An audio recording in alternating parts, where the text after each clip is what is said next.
mengalahkan Filipina dengan skor 3-0, mengalahkan Myanmar dengan skor 5-0, mengalahkan Timor Leste dengan skor 3-0, mengalahkan Kamboja dengan skor 2-1, dan tentunya berhasil melewati semifinal dengan mengalahkan Vietnam dengan skor 3-2. Terakhir, mampu mengalahkan salah satu Raja Asia Tenggara, yaitu dengan skor yang meyakinkan di final 5-2. Bukan hanya salah satu, satu-satunya Raja Asia Tenggara. Mereka kolektor emas terbanyak, mereka kolektor gelar Piala AFF terbanyak, dan kita tahu bagaimana hanya Vietnam bisa mendekati itu. Tapi sekarang setelah Vietnam 2 tahun berturut mereka mendapatkan medali emas, sekarang giliran Indonesia mengalahkan Vietnam di semifinal dengan skor meyakinkan, dengan drama yang luar biasa.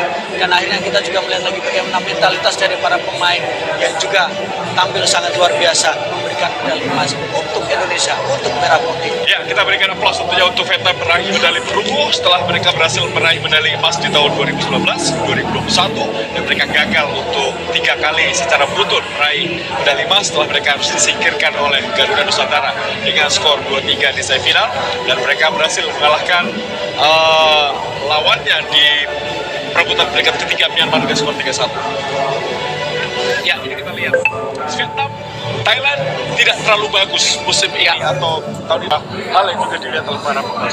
Ya, ada perubahan untuk dari dua negara ini. Yang pertama adalah perubahan dari komposisi pemain, kedua adalah perubahan dari komposisi pelatihnya. Jelas ketika Pak Hangso meninggalkan tim ini, dia meninggalkan legitimasi yang sangat kuat, tetapi terus kemudian masih harus beradaptasi dalam waktu singkat.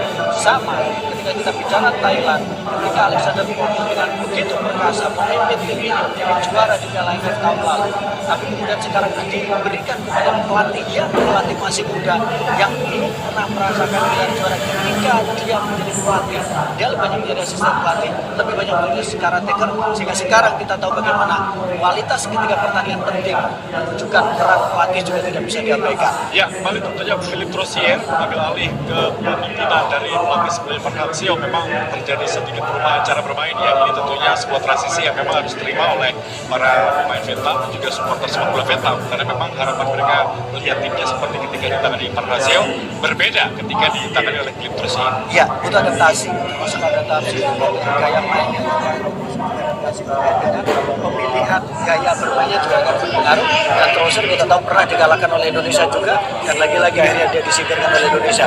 Apakah dia akan dipecat? Maka kalau dipecat, yang dipecat adalah dari Indonesia, sama ketika dia menangani tim.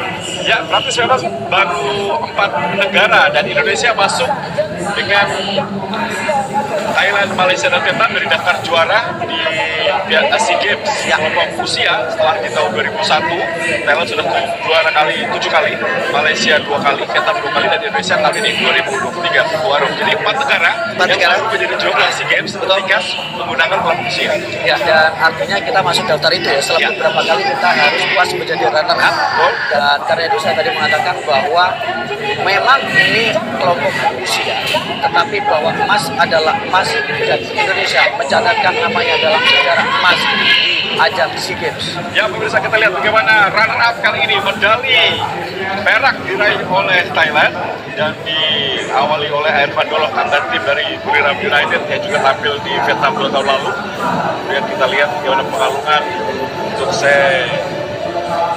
Hasid juga merupakan pemain tengah yang sangat baik. Kita berikan aplaus ya, meskipun mereka sudah bermain dengan 8 pemain tapi terus berlari meskipun sudah kram ada di beberapa pemain yang terjadi di babak perpanjangan waktu tadi. Iya, karena mereka melihat emas itu, karena mereka melihat harapan itu, mereka merasakan bahwa lebih baik sakit ketika bisa mendapatkan medali emas daripada sakit gagal mendapatkan medali.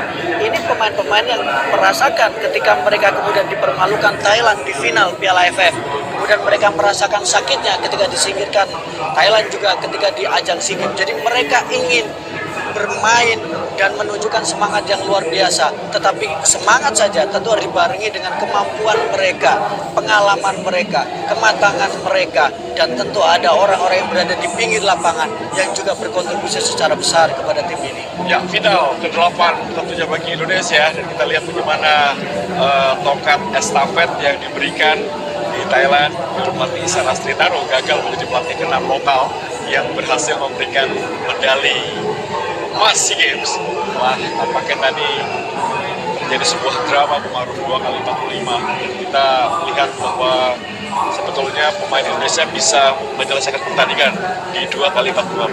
Iya, sebenarnya saya tidak mau mengulang momen itu. Yang terjadilah, yang paling penting sekarang kita nikmatilah. Tapi itulah kadang bagaimana ketika dalam sebuah situasi pertandingan yang begitu ketat, memang ada momen-momen memang sedikit kesalahan akan menjadi salah satu catatan yang sangat penting.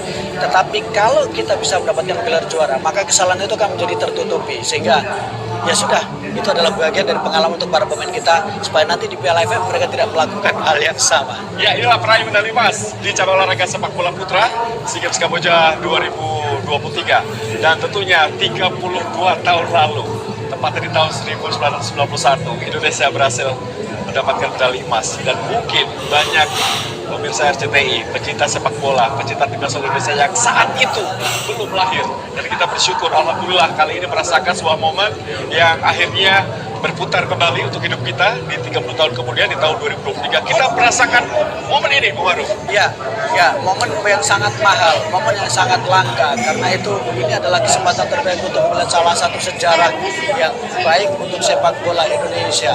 Dan Indonesia layak mendapatkan itu dengan setelah semua yang dirasakan dengan kondisi sepak bola Indonesia.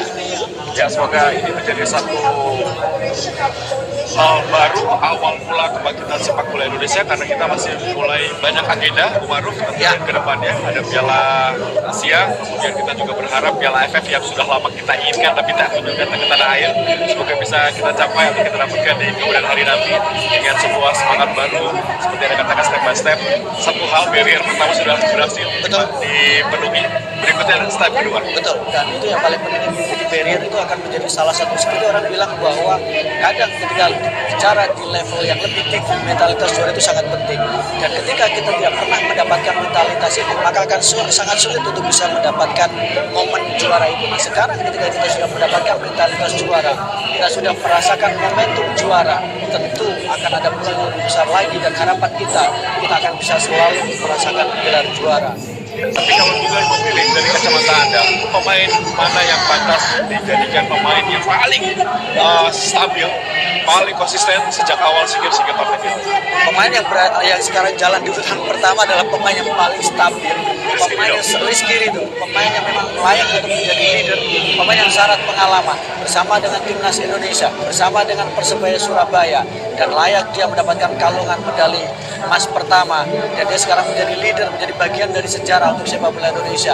Kita juga harus memberikan apresiasi kepada Marcelino, muda, pengalaman, dengan jam terbang, sekarang bermain untuk salah satu klub Eropa, sangat tenang berada di lapangan dan tidak mengecewakan, meskipun tadi beberapa kali agak membuang peluang. Ya, bermain di klub Dance di Liga Belgia, kemudian juga ada Arnak Pratama, pemain juga bermain di Liga Jepang, juga tidak tampil tapi dengan hal yang sangat luar biasa di partai semifinal. Ramadan Sananta, Ewako, pemain PSM Makassar yang juga memberikan 5 gol, masuk banyak Rahman mendapatkan kedudukan dari Menpora, bahwa memang gol yang tadi membuat diri juga menciptakan catatan diri menjadi top scorer ya, bersama dengan pemain Win Fatum dan juga Ramadan Sananta. Ya, satu pemain yang menurut saya juga harus mendapatkan apresiasi adalah Witan Sulaiman, karena dia sudah sering merasakan bagaimana tidak mendapatkan gelar juara setelah berkali-kali ke final, tapi untuk di level yang lebih tinggi kalau AFF dia sudah merasakan itu. Ya, dan rotasi sangat baik dilakukan oleh pelatih sehingga kebugaran pemain tadi terlihat ya, mereka siap bertarung 120 menit. Betul, termasuk pergantian-pergantian yang dilakukan juga berlangsung dengan sangat baik ya. Ketika Rio Fahmi masuk, bagaimana energi yang diberikan. Ketika kemudian dari penampilan Irfan Jauhari agak lambat di awal, agak panas ketika baru masuk, tapi begitu memasuki babak kedua sampai babak perpanjangan waktu, babak pertama sampai perpanjangan waktu babak kedua, dia melakukan dengan sangat baik dengan kecepatan yang dimiliki. Ya, semua pemain berkontribusi dengan porsinya masing-masing. Kita lihat juga Alfian Dewangga ini bermain sangat baik sebagai seorang defensive midfielder, memberikan roh, memberikan irama permainan ketika transisi bertahan dan menyerang. Betul. Salah satu yang menurut saya agak menonjol adalah kemampuan dia ketika dia bisa bermain dalam beberapa posisi. Orang awalnya memprediksi bahwa Dewangga akan bermain di sisi kiri menggantikan posisi dari Arahan, tapi justru Coach Indra Safri mengambil keputusan lain, memasukkan pemain yang minim pengalaman untuk tampil di laga final, Haikal, dan ternyata Haikal awal-awal sempat agak gugup, awal-awal sempat beberapa kali kecolongan, tapi pelan-pelan dia bisa beradaptasi. Bima Sakti, kita tahu bagaimana dia bersama dengan timnas U16 ya, mendapatkan gelar juara. Legenda sepak bola Indonesia, Kurniawan yang tadi diulang-ulang oleh Bung Hadi Ahai Gunawan, sekarang dia merasakan gelar juara dari kursi pelatih. Coach Yayan Tumena. Betul. Kita lihat memang ini kinerja kerjasama ya dari para mantan Primavera yang ada di belakang Coach Indra Safri, berhasil memberikan motivasi dan tentunya sebuah hal positif. Gelar ketiga bagi Coach Indra Safri setelah AFF U19 di tahun 2013, AFF U22 di tahun 2019, dan kali ini medali emas SEA Games Kamboja yang memang kita tunggu-tunggu, dan akhirnya memang di awal SEA Games dilakukan, Indonesia tidak diunggulkan. Justru kita lihat bagaimana grup B, grup yang sulit diprediksi. Orang mengatakan, pengamat sepak bola dunia di Asia Tenggara mengatakan bahwa juara akan dari grup B, tapi ternyata dipatahkan hari ini. Iya, dan memang orang meragukan karena menganggap bahwa Indonesia terlalu mudah grupnya, takut khawatir telat panas karena memang lawan-lawan yang diambil tidak terlalu kompetitif. Tapi begitu berhasil mengalahkan Vietnam, maka prediksi itu mulai bisa terpatahkan. Ya, baik pemirsa, kita dengarkan lagu kebangsaan Indonesia Raya di Olympic Stadium Phnom Penh di malam hari ini.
Thank you so much for having that big day to the end. We wish you all the best and goodbye. Thank you so much. Lần này thì ngày đến trong đi cho một ngày to be with me. Bikini, Batman, Lê Đài, Lê Batman, Bikini Sài, dan Bapak. Mudah-mudahan kami dapat mencapai sukses. Jika nanti teruskan ia sakit selamat buat Kamboja.